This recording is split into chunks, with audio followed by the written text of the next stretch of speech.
திராவிடத்தாயின் நவயுக மகனாம் மக்கள் நலத் திட்டங்கள் பாங்குடன் தீட்டி அன்பிற்குரிய செந்தில்குமார் அவர்களே, இந்த நிகழ்ச்சியிலே கலந்து கொண்டு வரவேற்புரையாற்றி இருக்கிற அன்பிற்குரிய WTA ஆலோசகர் திரு NV அஸ்ரஃப் அவர்களே,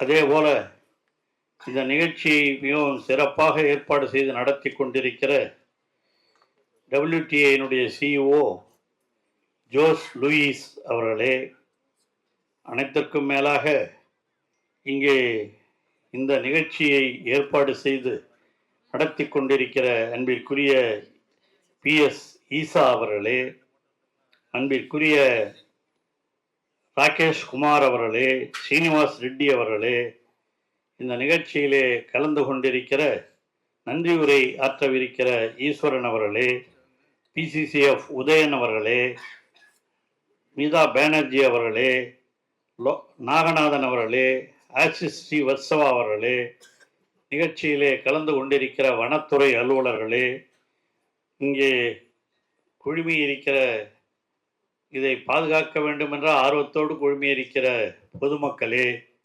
பத்திரிகையாளர்களே, உங்கள் அனைவருக்கும் என்னுடைய அன்பான வணக்கம்.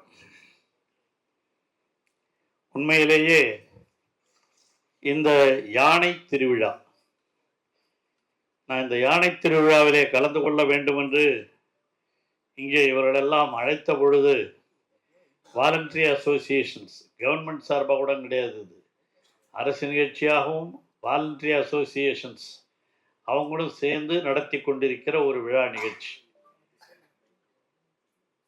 இங்கே அன்பிற்குரிய நம்முடைய CEO ஜோஸ் லூயிஸ், அதே போல ஈசா, இவங்கெல்லாம் சேர்ந்து இந்த ஃபங்க்ஷனை they are celebrating it in Tamil Nadu.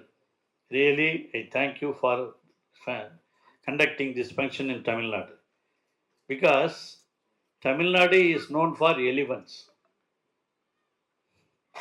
Tamil Nadu, in those days, there were elephants. எனக்கு இன்னொரு ஞாபகம், நான் சின்ன பிள்ளையா பள்ளிக்கூடத்தில் படிச்சுக்கிட்டு இருக்கும் பொழுது எங்கள் ஊர், நான் படித்தது கண்டாச்சிபுரம்ங்கிற ஊரில், அந்த ஊருக்கு பக்கத்தில் அடுக்கம்ங்கிற ஊர் ஒன்று தான் ஃபாரஸ்ட் ஏரியா. அது அங்கே யானை இருக்கும். அந்த யானையை ஒருத்தர் வளர்த்துருப்பார்.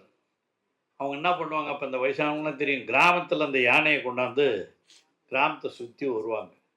அப்போ சுற்றி வரும்போது வீட்டில் இருக்கவங்களாம் என்ன பண்ணுவாங்க, அந்த குழந்தைங்க பசங்க, நான் அந்த பையனாக இருக்கும்போது சின்ன வயசில் நான் சொல்கிறது 1960, 64, 65 அங்கே கொடுத்து அந்த யானை மேலே ஏற்றி ஊர் சுற்றி வர விடுவாங்க. அதுக்கு இந்த யானையை வளர்க்குறாரு பாருங்க, அவருக்கு அப்போல்லாம் நான் சொல்கிறது 1964 and 1965 அரையணா அரணா கொடுப்பாங்க. அவர் ஏற்றி போய் கொஞ்சம் கொண்டாந்து இறக்கி விட்டு போவார். இதெல்லாம் என் சின்ன வயசு ஞாபகம். அதாங்க இந்த எலிஃபெண்ட்டு வரும்போது எனக்கு இந்த யங்ஸ்டர்ஸில் நாம் இருந்த இந்த கிராமப்புறங்களில் இருந்த இந்த யானைகள், அப்போதெல்லாம் யானைகள் வளர்க்குறதுங்கிறது ஒரு பெரிய இதாக இருந்தது. அதை காட்டில் இருக்கவங்க மட்டும் வளர்த்துட்ருப்பாங்க. அந்த யானை வளர்க்குறது அந்த யானை பாகன் அப்படின்னு தான் சொல்லுவாங்க அவங்க. அந்த யானை பாகன் அப்படியே வந்துட்டு ஒரு ஊரை சுற்றிட்டு போகிறது அந்த காலத்தில் இருந்தது. In Tamil Nadu this was a habit in those days. யானை பாகன், those who are conducting the saving the elephant is called as யானை பாகன் in தமிழ். அந்த மாதிரி அவங்க வந்துட்டு போகும்போது அதெல்லாம் ஒரு பெரிய அந்த காலத்து வரலாறு. அந்த யானைகள், the elephants are to be protected. நம்ம தமிழக முதலமைச்சர் அவர்கள் வன விலங்குகளையும் எல்லாவற்றையும், யானை மட்டும் இல்லை, எல்லா விலங்குகளையும், வனவிலங்குகளை, all the forest elephants are to be protected, பாதுகாக்கணும்னு சொல்லியிருக்காரு. At the same time the people also should not be disturbed by these forest animals. That is the main thing. So both are, we have to safeguard both the forest elephants as well as the people. ஒரு 4 நாளைக்கு முன்ன கூட டிவியில் பத்திரிக்கையெல்லாம் ஓடின்னு இருந்தது. ஊட்டி மலையில் ஒரு ஜெர்மனிக்காரர் வந்துட்டு அவர் போகும்போது ஒரு German person from he came to Uti forest and he was attacked by elephant. The forest officers controlled him not to go there, but he went. Anyhow, this incident happened.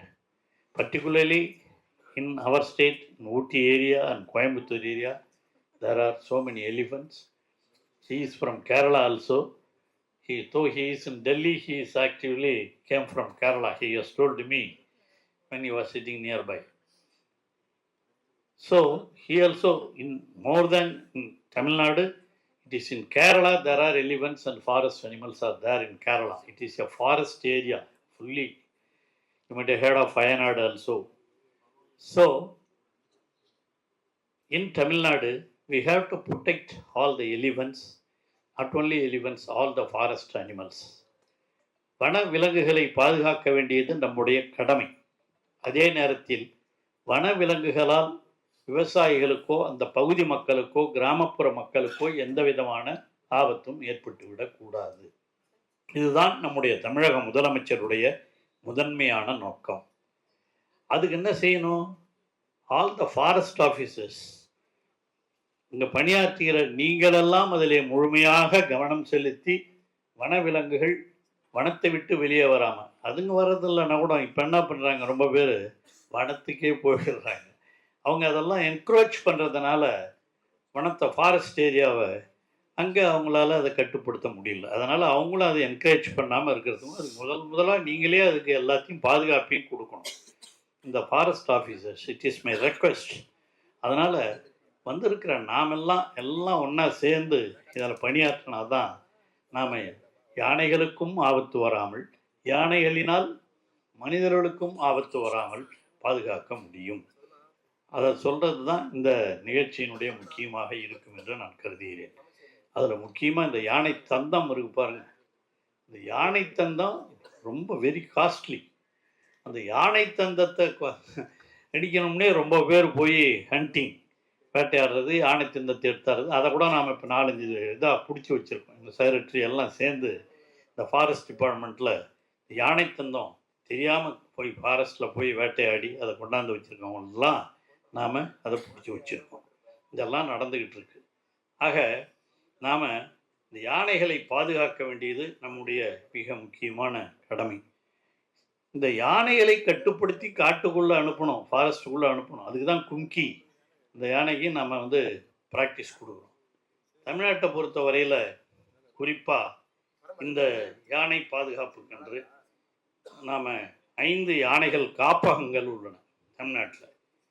அவங்க நம்ம செக்ரட்டரி ஒருத்தர் சொன்ன மாதிரி 1871 British பீரியட்லேயே யானைகள் பாதுகாப்பு உயிரினமாக அறிவித்தது நம்ம தமிழ்நாட்டில் தான், மெட்ராஸ் ஸ்டேட் சாப்பா. ஆக இந்த 2028 கணக்கெடுப்பின்படி 2961 யானைகள் in Tamil Nadu. 2961 elephants are here in Tamil Nadu. So நாம தான் இதுக்கு முதல்ல தேசிய பாரம்பரிய விலங்கு, national heritage animal in Tamil Nadu. நமக்கு யானைகள் தான் நமக்கு தேசிய பாரம்பரியத்தை நினைக்கக்கூடிய ஒன்றாக தமிழ்நாட்டில் தான் இந்த யானைகள் இருந்திருக்கின்றன. அதுக்கு தான் நான் முதல்ல சொன்னேன். நான் சொன்னது 1966-60களில் சொன்னேன். அப்போ I am only 10 years old. அந்த மாதிரி இருக்கும்போது சொன்னேன். அப்போயே நம்ம எலிஃபெண்ட்டை ரொம்ப நம்ம வீட்டு பிராணிகள் மாதிரி ஹவுஸில் வளர்க்குற மாதிரி வளர்த்துக்கிட்டு இருந்த காலம்லாம் உண்டு. அதெல்லாம் நினைவுபடுத்துவது என்னுடைய கடமை. அதில் தான் தமிழக முதலமைச்சர் அவர்கள் பல்வேறு திட்டங்களை அறிவித்து இந்த யானைகள் காப்பாற்றப்பட வேண்டும் என்று நமக்கு சொல்லியிருக்கிறார். யானைகள் இறப்பு காணிக்கை கூட்டமைப்பு என்று ஒரு elephants death and it framework என்று நாம் ஒரு நிகழ்ச்சியும் உருவாக்கி இருக்கிறோம். அதனால் அந்த யானைகள்லாம் வெளியே வராமல் இருக்கிறதுக்காக நாம் சூரிய மின் வேலிகள் 2023 தமிழக முதலமைச்சர் வந்த பிறகு தான் ஆணையிட்டு இதையும் நாம் கட்டி கொடுத்துருக்குறோம். அந்த மாதிரி 6/11/2024 அன்று கோயம்புத்தூர் மாவட்ட ஆய்வின் பொழுது மாண்புமிகு முதலமைச்சர் தளபதி மு.க. ஸ்டாலின் அவர்கள் தொண்டாமுத்தூர் பகுதியில் யானைகள் நடமாட்டத்தில் நிகழும் மனித விலங்கு மோதல் சம்பவங்களை தடுக்கவும், பயிர் சேதங்களையும் உயிரிழப்புகளையும் தவிர்க்கவும் 10 கிலோமீட்டர் நீளத்திற்கு யானை புகாத நவீன பாதுகாப்பு வேலிகள் அமைக்கப்படும் என அறிவித்திருந்தார். இப்போ அதுவும் அந்த பணிகளும் நடைபெற்று 10 crores to protect the people from the elephants. So there should be, we have to construct forest in the area. So this is our Chief Minister's interest. At the same time, இது குறித்து ஆய்வு செய்யப்பட்டு ஒவ்வொரு கிலோமீட்டருக்கும் ரூபாய் 50 லட்சம் என்ற கணக்கில் 10 kilometre தூரத்திற்கு யானை புகாத வேலிகள் அமைக்க ரூபாய் 5 கோடி ஒதுக்கீடு செய்யப்பட்டிருக்கிறது. அதுவும் நம்ம தமிழக முதலமைச்சர் அவர்கள் செஞ்சது தான். தொண்டாமுத்தூர் பகுதியில் அங்கே தான் இப்போ யானைகள்லாம் ரொம்ப நடமாட்டத்தால் நிகழும் மனித விலங்கு மோதல் சம்பவங்களை தடுக்கவும், பயிர் சேதங்களையும் உயிரிழப்புகளையும் தவிர்க்க 10 கிலோமீட்டர் தூரத்திற்கு யானை புகாத வேலிகள், அதான் முதல்ல நான் சொன்னது, அமைக்க நமது வனத்துறையால் ரூபாய் 5 கோடி தொகை ஒதுக்கப்பட்டுள்ளது. அந்தந்த ஏரியாவுக்கு தகுந்த மாதிரி ஃபாரஸ்ட் எங்கெங்கே எலிஃபென்ட்ஸ் எங்கெங்கே இருக்கோ, எந்த ஃபாரஸ்ட் ஏரியாவில் அதிகமாக வெளியே வருதோ அங்கெல்லாம் நாம் இந்த ஃபென்சிங் ஆரம்பித்து நாம் இந்த மாதிரி ப்ரொடெக்ட் பண்ணணும். யானைகளுக்கும் இது ப்ரொடெக்ஷன், அங்கே போகிற பீப்புளுக்கும் இது ப்ரொடெக்ஷன் என்ற அடிப்படையில் தான் இதெல்லாம் உருவாக்கியிருக்கோம். இதெல்லாம் நாம் என்ன தான் அரசாங்கம் செஞ்சாலும் இதிலெல்லாம் முக்கியமாக இந்த voluntary associations, they are to be more important. They are giving more safety, more protection to the elephants as well as the people in Tamil Nadu, particularly the agriculturists also. This is main thing. The voluntary associations, this function is held by a voluntary association, namely WTI. அதனுடைய மூத்த ஆலோசகர் NV Ashraf, அதே போல் இந்த WTIயினுடைய CEO நம்முடைய Jose Luis, அதே போல் PS ஈசா போன்றவர்களெல்லாம் ஃப்ரம் வாலண்டரி அசோசியேஷன்ஸ்லேருந்து they are doing so many works. They are protecting elephants, not only the elephants but also the people who will be damaged by the elephants. Both of them are protected by these voluntary associations. Throughout India they are doing this work. In Tamil Nadu particularly, of all the states, Tamil Nadu is foremost among all the states in protecting the elephants as well as the disturbances from the elephants, saving the people, agriculturists and all those things. These are all our work. So நீங்கள் வந்திருக்கிறவங்க அந்த forest officers, Rangers, மற்றவங்க யாராக இருந்தாலும் அவங்கவுங்க ஏரியாவில் கொஞ்சம் தயவு செய்து கவனம் செலுத்துங்கள். யானைகளால் மக்களுக்கு ஆபத்து வந்துவிடக்கூடாது. அதுக்கு காரணம் சில பேர் யானைக்குள்ளே இந்த தந்தத்துக்காகவே somebody enters into the forest and they shoot the elephants. That things also to be prohibited. இதெல்லாம் நீங்கள் தடுத்து நிறுத்தணும். அதே நேரத்தில் யானைகளால் மக்களுக்கும் துன்பம் வந்து விடக்கூடாது, இவர்களால் யானைகளும் வேட்டையாடப்படக்கூடாது. இதுதான் மிக மிக முக்கியமான நோக்கம் என்பதை நீங்கள் மறந்துவிடக்கூடாது. கோவை மதுக்கரை வனப்பகுதியில் 7.24 கோடி செலவில் தானியங்கி கண்காணிப்பு அமைப்பு, இது வந்து to inspect all those things. இந்த தானியங்கி கண்காணிப்பு அமைப்பு என்பது அங்கே உருவாக்கப்பட்டிருக்கிறது கோவை மதுக்கரை வனப்பகுதியில். இதெல்லாம் நாம் செஞ்சுருக்கிறோம். ஆகவே இந்த நிகழ்ச்சிகளையெல்லாம் நீங்கள் அனைவரும் இப்போ நல்ல டிஸ்கஷன்ஸ், இன்றைக்கும் நாளைக்கும் you are going to have discussions. அந்த discussion you have to discuss about how to protect the elephants as well as how to protect the elephants. Not only that, how to protect the people from the elephants. Those things we have to equally, we have to discuss about these things. So because of this, the agriculturists, the villagers, they will be protected from all those things. That is a kind request. This conference is going to be held tomorrow also. You have to discuss all those things about it. And voluntary associations, you are came from so many voluntary associations from Delhi, so many people are here. Really I thank them. He already invited that some ladies came to me to my house itself and they invited me to participate in this function. I am really very proud to participate in this function And really, I thank the volunteer associations, those people from Delhi and the other states also, so are coming from so many places, from Coimbatore, from other states, from Kerala, from Delhi, and all those things you came here. And for all those people, on behalf of the Tamil Nadu Forestry Department, I really thank you and welcome you. Thank you for giving this opportunity. Thank you. அவைகளுக்கு எப்பொழுது ஆபத்து வராமல் தடுப்பது என்பதை பற்றி அவர்கள் விவாதிக்க இருக்கிறார்கள். அந்த அடிப்படையில்தான் இன்று இந்த துவக்க விழா நடைபெற்றிருக்கிறது. பலரும் வனத்துறை அதிகாரிகள் பலரும் வந்திருக்கிறார்கள். வனத்துறை செயலர் அவர்களும், அதுபோல டெல்லியிலே இருந்து வந்திருக்கிற லூயி ஜோசப் போன்றவர்களும் இந்த நிகழ்ச்சியிலே கலந்து கொண்டு அவருடைய கருத்துக்களை எல்லாம் சொல்லி இருக்கிறார்கள். தொடர்ந்து நாளையும் இது நடைபெறவிருக்கிறது. ஆகவே யானை மட்டுமல்ல, தமிழகத்தில் இருக்கிற அனைத்து வனவிலங்குகளும் பாதுகாக்கப்பட வேண்டும் என்பதுதான், இயற்கையையும் பாதுகாக்க வேண்டும், வனவிலங்குகளையும் பாதுகாக்க வேண்டும் என்பதுதான் நம்முடைய தமிழக முதலமைச்சர் தளபதி அவர்களுடைய பல்வேறு நடவடிக்கைகள் எடுத்து கொண்டிருக்கிறார்கள்.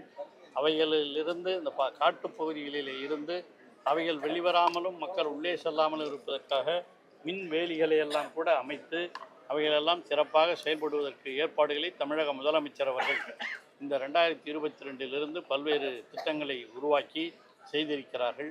யானைகள் காப்பகம் என்ற 5 காப்பகங்களையும் இங்கே உருவாக்கி இருக்கிறார்கள். ஆகவே அனைத்து வனவிலங்குகளையும் பாதுகாக்க வேண்டியது நம்முடைய கடமை, பொறுப்பு. அதே நேரத்திலே அவைகளினால் விவசாயிகளுக்கோ மற்றவர்களுக்கோ அந்த கிராமப்பகுதி மக்களுக்கோ எந்த ஆபத்தும் வராமல் பார்க்க